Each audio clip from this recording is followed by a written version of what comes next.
Səhiyyə İşçilərinin Həmkarlar Təşkilatı İlk öncə Azərbaycan Respublikasının ərazi bütövlüyü uğrunda ayda çox gözəl bir gündə keçirilir.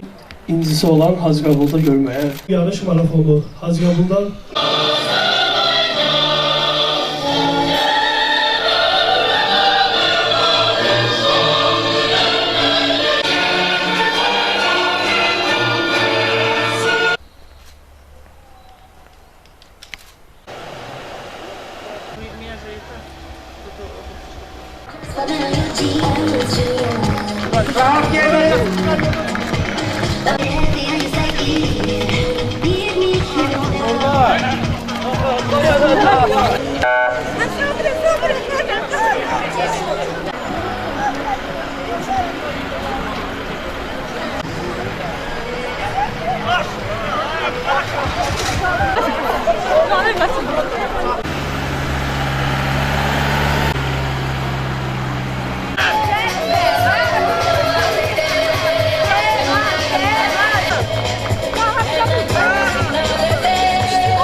Yok, kaldırın. Bu gerçek. Tebrik ederim. Gol var, sen sol var.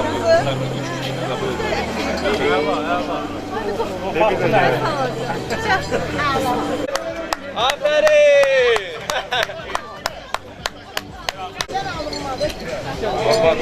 Biraz boş saklayın kadını.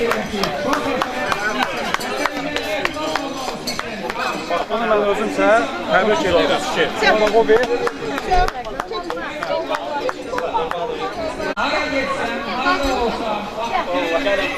Gelin.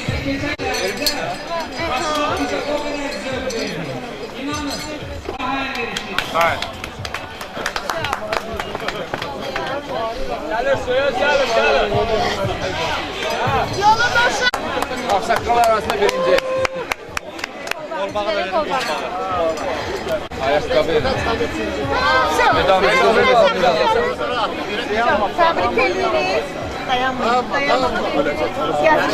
Dayanmayın. o gələn 55 qaçsın gəlsin.